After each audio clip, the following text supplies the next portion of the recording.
So as Clive said, my name is Mike Booth. I look after learning technology at Cable and Wireless, and the guys have kindly invited me along today to talk about Cable and Wireless and the transformation journey we're undergoing at the moment within the organisation, but more importantly, how we're using e-learning to help us along that journey. So, for those who don't know an awful lot about Cable and Wireless, let me just give you a couple of minutes on the context, and then it'll probably help some of the stuff we're going to talk about around the learning technology following that. So, Cable and Wireless, one of the leading global telecommunication organisations, been around for 140 years, and you know, for a company that's been along that amount of time, we're obviously going to see some change along the way, but nothing like the last 2 years within the organisation. The last 2 years have been massive change. We've undergone the first 2 years of a 4-year transformation journey, and that kind of kicked off probably November 2 years ago, when our organisation was, fair to say, was struggling. We dropped out of the FTSE 100, share price was down to 30p, and what we actually did was acquired Energis. Energis was the third largest telco in the UK, with Cable and Wireless being the second largest. And then we undertook the start of a 4-year transformation journey. And just to give you some idea of the magnitude of the journey, this is a quote that the Sunday Times came up with when we kind of embarked on it. One of the biggest business turnarounds attempted in British industry in the last 50 years. So that's a kind of puts it in some form of context. So we're 2 years into it. Things are going quite well. We're on target. These are kind of three of the core drivers of our transformation journey. So the first one is really to turn the telco industry on its head from being technology-driven to service-driven. Most of telcos are technology-driven. We really want to be service-driven, service being our number one priority. To kind of demonstrate that, our headcount over the last 2 years has remained pretty static. But if I tell you that half the people that were working for us 2 years ago are no longer working for us. So we've had a bit of a churn of about 50% of our colleague base. And the 50% that we brought in have really had a focus towards service, to really help to deliver this first key objective. The second one is looking at our customer base. So at the start of our journey, we had 30,000 customers. Today, we're down to 7,000. And at the end point in another 2 years, we plan to get down to 3,000 customers. So some of you may say that's madness. Throwing 90% of your customer base out. But if I tell you that when we started off 2 years ago, there was 10% of our customer base that were making 90% of our profit, that probably indicates that there's a bit of method in our madness. So that's our key second one. And the third one is really about simplifying what we do.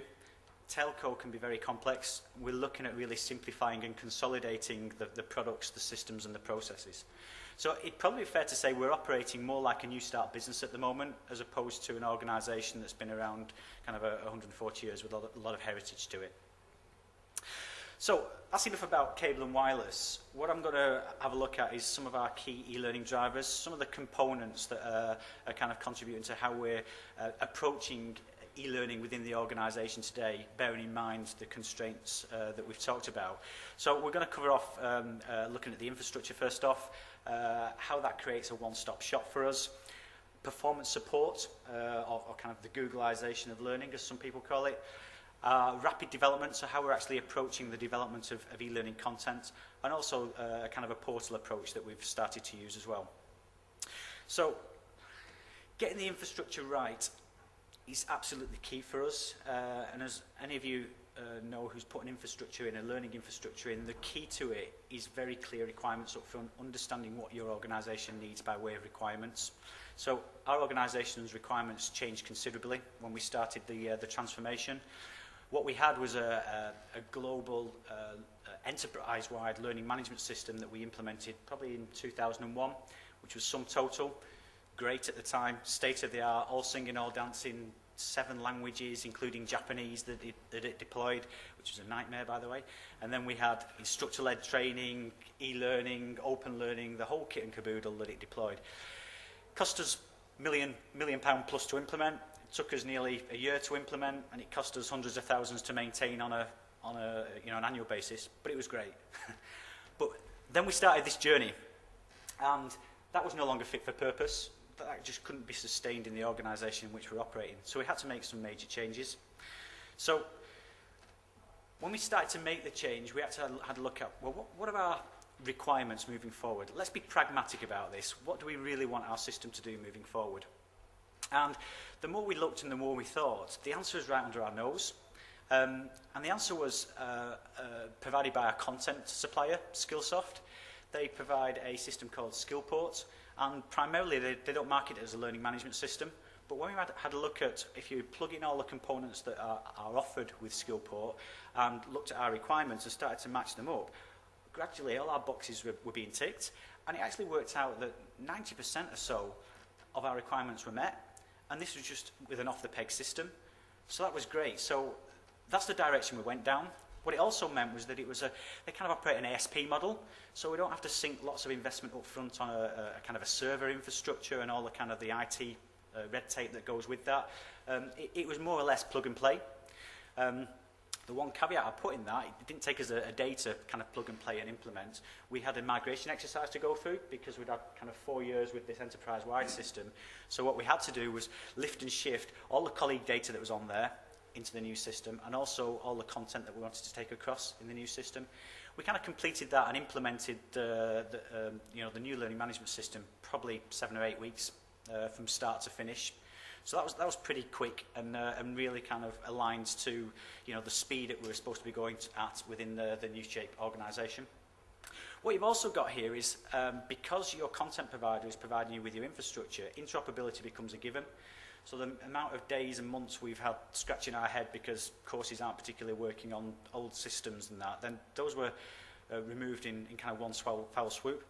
And what we've also got as well is a very low operating cost base. Yeah, it's not hundreds of thousands each year to actually maintain and manage an infrastructure. And because we've not sunk the money into a new server infrastructure and not kind of tied in for 5 years to realise that investment, what we've been able to do there is have short-term contracts. So contracts of kind of 2 years with a 1-year get-out, so we can roll it over on an annual basis in case our organisation changes tact along the way. Yeah, so very flexible, very nimble. Also, we used to spend a hell of a lot of time, around the hosting and the technical support side of things, and that's all a given. That's all taken care of as well. And the final piece of the jigsaw is SAP integration. Yeah, so that we could actually have good quality colleague data in the system automatically as a given. So all those boxes were ticked, and what it really allowed us to do was leave the infrastructure and let it tick. Yeah, because the real focus needs to be on the learning, and it freed us up to do that as opposed to just trying to hold an infrastructure together. So that's the infrastructure. With a sound infrastructure in place, what it enabled us to do is what I class as a one-stop shop, actually channel all the learning that any colleague does within the organisation through this one place. And the reason why that's so important to us, I'll come on to in a moment. What I just want to give you a little heads up on is what that looks like in diagrammatic format. So what we've got is iLearn, which is in effect the learning system. Coming in at this end is SAP. So it sits like a tool on top of SAP. It takes a nightly automated squirt of all the colleague data we could imagine out of SAP, name, manager, business unit, etc., etc. And it builds the hierarchy for us, which is important so that managers can support the colleagues through their development and actually approve learning and look at what learning is going on within their teams. Because we've got good quality coming in at this end, we've got some good quality metrics coming out the back end. We've bolted on an advanced reporting tool, which is part and parcel of the offering. And I wouldn't say it's kind of you press your button and you get your metrics, but it's not a million miles away. You're getting good, clean data out the back end. And what it's actually doing is it's not just giving you e-learning data, it's giving you data based on all the stuff that we're plugging into it by way of content. So we've got classroom-based. Yeah, it manages the bums on seats for our classroom-based courses. It manages the bums on seats for our virtual classroom-based courses. Yeah, and the training administration element of it. We've also got custom e-learning. So I'll come on to that in more detail in a moment, but any bespoke e-learning automatically plugs into the system. Generic e-learning, so the standard skills offerings of off-the-shelf business skills, desktop skills, IT skills, job aids and skill briefs, access to mentors, all that good stuff. Yeah, question how much value's in it. Yeah, it's like going into a library and pulling a book. Some you win, some you lose, but it's there and it's available through what we call search and learn capability, which again we'll come on to shortly. And finally, ebooks. Ebooks has gone down really well within the nature of our organisation as it travels through this journey. So we'll touch on some of those as we move forward. What we've also got is portals. So, you know, this system isn't the prettiest in the world, so we've kind of integrated portals into it as well, so that we can do learning from the portal, and it's actually tracked and managed through iLearn, and we press the button and it comes out with all the other metrics.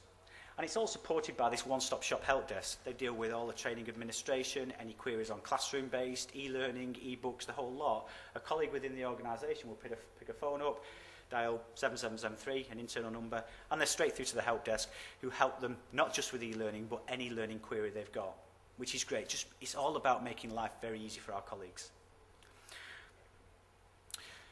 So why the one-stop shop? Well, you're actually sweating that investment. There's not a massive investment, so when you're sweating it, you're getting a big return on that. Yeah, and that really helps us. The colleagues know where to go. Yeah, because it's the one-stop shop, they're not tootling off here for this type of learning or there for that type of learning. They know it's all going to be in the one place. They're very busy people. Yeah, so if we make life as easy as possible for them, it's great. We get their buy-in. I hate the word blend, but it does make learning easier to blend. A guy can go on and do a couple of chapters of an e-book and a module of an e-learning course before going on a classroom-based training, and then take some reference material as follow-up after that. Very easy to kind of structure that within program plans within iLearn itself. And with it all being in the one place, with you not having kind of rogue little systems here, there and everywhere which are kind of managing their own bits of learning, you've got a tighter control of what colleagues are seeing and not seeing, and you've got better management for driving programs across the organisation. And what you've also got is it makes support a lot easier, yeah, because you've got a standard issue and query set which are constantly coming into the help desk that they're able to turn around very quickly. Yeah, nothing's very new. And then finally, as I said, measurement is key. Yeah, and with it having a single source of data, it just makes that a whole lot easier. So what it also does for us with having it all in the one place is makes the assets searchable. Yeah, so what we've got up here is we're kind of calling it the Googleization of learning. It's nothing new. Kind of performance support is something we call it as well. And the easiest way to describe what it is we do quite a bit of feedback from colleagues to see what they think of things. And this kind of came in a survey we did a couple of months ago. And I thought, that's great. That kind of sums it up quite nicely, what we mean by performance support or the Googleization of learning. It's about the learner kind of going in and just needing to remember how to find the answer as opposed to stashing it all in the head. Another little story around performance support is we regularly kind of do road shows to get out there and demonstrate and promote kind of what we're doing within the organisation. And a lady approached me a couple of months ago at a road show and said, Mike, I was doing a PowerPoint the other day and I was trying to get this bloody animation to work, and I hadn't done an animation for the best part of a year. And if you don't use it, you lose it. And she was struggling, and she carried on struggling for kind of half an hour.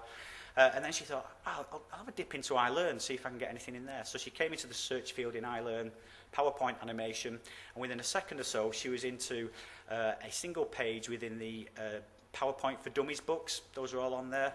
Bang, bang, bang, bang, 7 or 8 steps. She jumped straight into the PowerPoint presentation she was doing, cracked it, and away she went on with the job. That's what I class as kind of performance support, just grabbing 5 minutes as and when you need it to help you in a business scenario. So why we're trying to drive performance support around this organisation in transformation is that the trait of colleagues that work within an organisation like that is they work long, hard hours. Yeah, time is very precious to them. So actually tootling off and spending 2 or 3 hours locked in a learning centre and working your way in a linear fashion through an e-learning course, that really doesn't happen anymore. And also completing courses, that's not that important to us. The completions of courses, there used to be a lot of hype about how many completions. Completion's not that important. The only time it starts to be important is for compliance courses, when you need to tick in the box for health and safety or business continuity or data protection. So it's all about kind of nipping in and getting what you want when you want it, as opposed to necessarily completing the course. And then, finding it at the point you need it is very important, and those tools allow us to do that.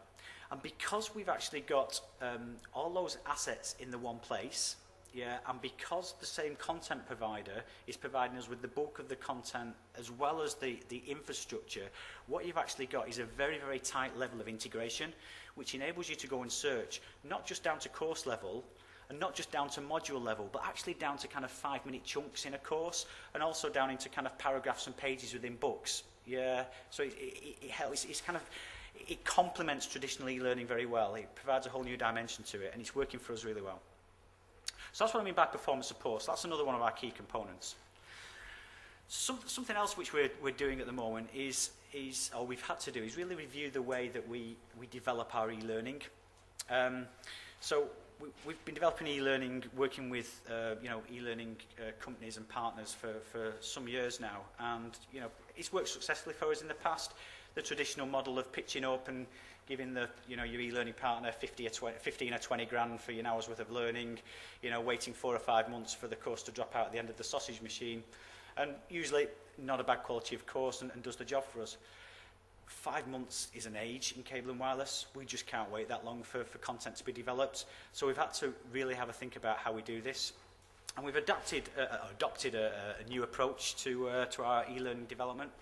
And it's working with a company called Kineo, who we partner with. We started working with these guys probably about 8 months ago. And the process is along the way of we want it very, very flexible. We want it for kind of low cost, and literally we can't go through the whole rigmarole of documentation and lots and lots of people with fingers in the pies involved in the development process. So what we've developed over the last 8 months is probably about, 50 or 60 courses, and those courses are costing us, something like between £2,000 and £3,000 per course. Yeah, 20-minute courses we restrict it to, and those courses are being produced generally in kind of about 3 weeks. Yeah, so we've gone from the tens of thousands down to the thousands, and we've gone from the months down to the days. And the concept in how these courses are developed is that there's kind of 3 people involved in it. There's myself, as the e-learning expert within cable and wireless. There is a subject matter expert, and there is an individual within the content provider, Kineo. And generally what happens is a subject matter expert internally, or a director or a program lead would come and approach me and say, Mike, we've got a product launch in 3 weeks' time. We need some e-learning. Yeah, so nicely planned in 3 weeks. That's about right. And what we then do is get a slide deck. We do some basic instructional design with that slide deck coming from the product manager, or a Word document. So we're putting some kind of chunking in there and topping and tailing and putting some very key questions in at the end to check the understanding. And then we have a kind of a kick-off meeting with the subject matter expert, myself, and the developer from Kineo. Within literally a day or a couple of days of that kick-off meeting, where we actually talk through what we want to achieve and kind of how we want this to look, we've got a prototype ready to review. Yeah, so we class it as an Alpha 1. So that's kind of mailed through to us. We independently review that, yeah, and then we all jump on a review call and feed the feedback in to the developer, who develops some of it on the fly, but they also kind of go away and do the stuff behind the scenes that they can't develop on the fly. Another couple of days' time, we get Alpha 2, and so on and so forth. It's an iterative process, kind of a cruise missile approach, if you like, kind of throw something out there and kind of guide it in. And typically, within the 3 weeks, we've got something there that we can then, launch to the colleagues that need it. So it's working really well for us. The 2 key things that I've noticed in the difference with this approach is we don't have to have a project definition document, yeah, which is 60 pages long. We don't have to have a kind of scripts, which is another door wedge. We don't have to have a change control document. And all these documents take time, and they cost money because someone's got to put them together. So it's very light on documentation. We have a 1-page requirements capture, and then the documentation is actually the course. That is the change control working in the course. Likewise, it's a small team. There's 3 of us on it. So you haven't got a project manager, you haven't got a consultant, you haven't got a designer, a developer, a graphic artist, a tester. All those people that work within the infrastructure of an e-learning company, you haven't got all those involved in the development of this. What you're actually cutting out there is the money, and you're actually cutting out the time, and you're actually cutting out that miscommunication that often happens between those silos, if they're working as silos. And that's what I've really noticed, the difference between shifting from the traditional to this approach. There is still room for the traditional. Yeah, this isn't for everything, or for everything or for everyone. It works for cable and wireless because where we are at the moment as an organisation. Yeah, so this approach complements the traditional approach very nicely. The tools that are used are kind of out-the-box tools. So we're talking things like Adobe Breeze, Articulate and Captivate, those types of tools off the shelf, very easy to use, that the developer uses. They're very easy to use. Just an aside to that, I think those tools can equally be dangerous. You put those in the wrong hands and they become very dangerous tools. Yeah, people haven't got much experience with instructional design, etc. You end up churning stuff out with those tools that is probably more dangerous than not doing anything at all. So I think the importance of those tools is having someone skilled to use them as well. Yeah, they go hand in glove. And then, as I mentioned earlier, we've got a limited window of opportunity with anything we do within cable and wireless. And learning, for example. Yeah, and these courses, we have to really keep to around the 20-minute mark. Yeah, if you can't say it in 20 minutes, is it worth saying? Yeah, so we really use the word essentials. Let's get the essentials across to the learner. Thank you. And then, an important point here. Yeah, what we're doing is compromising bells and whistles. Yeah, it's hard to quantify the value of bells and whistles anyway, but we're compromising the bells and whistles. Yeah, this isn't all singing, all dancing, e-learning. This is basic e-learning. Yeah, but what we're not compromising is the instructional design. That has to be sound to make this work. And then finally, and just an aside, but it's a real bugbear of mine, is with these shrink-wrap tools, once you've proved the concept of one, plugging it into your LMS and playing it, then the rest are plain sailing. Yeah, because they plug in and play. I've spent so many hours trying to get bespoke courses to work in third-party learning management systems. It's been such a waste of many hours of time. This is a refreshing change. You know that at the end of it, you're going to plug it in, it's going to play, it's going to work. Okay, so that's something around how we're developing e-learning these days. Just a final piece to this then is I touched on portals earlier. So portals are quite important to us. Let me kind of show you diagrammatically why they're quite important to us. So what we've got here are two of the same. Yeah, on the left-hand side is our learning management system, yeah, that we brand iLearn. And within there, we've got a catalogue. Yeah, this is our product catalogue, if you like. So what you probably noticed there, it's pretty bland. There's not really any context to it. Yeah, you go into the catalogue, you read it, and you kind of click on it, and it gives you a description, and you launch the course. So you're driving people towards that. On the far side, you've got exactly the same, but in a portal approach. Yeah, so this is kind of a flat HTML page. It sits on the website. And the learner's kind of one click away from the learning, as opposed to burying themselves down into the catalogue to find the course. So you just see from a look and feel point of view that the one on the right is far more engaging to the learner. Yeah, brings a lot more to the table than the one on the left. And you know, I mentioned earlier that probably 90% of our requirements were ticked when we launched this new learning infrastructure. The 10% that weren't ticked were the things like the context and the appearance, which we're getting around with the likes of the portals here. Very cheap and cheerful portals, flat HTML, take, I don't know, a day or so to turn around, but adds a lot, I think, to the engagement of the learners. So why is it important to us? So in particular for our core programs, such as you know, product training, and that was a product training course there. You know, telco technology can be very complicated. Part of the refresh of our organisation, we're bringing talent in from outside the telco industry. Probably about 50% of the talent we bring into our organisation now hasn't got a telco background, so we've got to get people up and running very, very quickly on the basics of our industry, which is that portal that I showed you there. So it's important that it has an impact and it hooks these guys in straight away, because it can be a very, very dry subject area. Also, as you probably noticed, our brand is very important to us. Our brand is very strong. You either hate it or you love it, and it's important that we get that brand across and really hammer home the brand across the organisation. So it's important that that's reflected within our learning, and the portals enable us to do that. It also makes the learning more intuitive for the learner. They actually get the context. They can see the big picture, and they can see where it fits into the jigsaw. And it's also a couple of clicks away, yeah, as opposed to 6 or 7 clicks away. And as you've probably seen there, iLearn isn't pretty. It's not a pretty system, yeah, and this helps to kind of pretty it up a little bit. So we're getting the best of both worlds. We're getting a great infrastructure that kind of ticks along in the background, and at the front end, we're getting something that's engaging for the users. Those two integrated give us the best of both worlds. And that's learning portals, and that's about more or less what I've got to say today.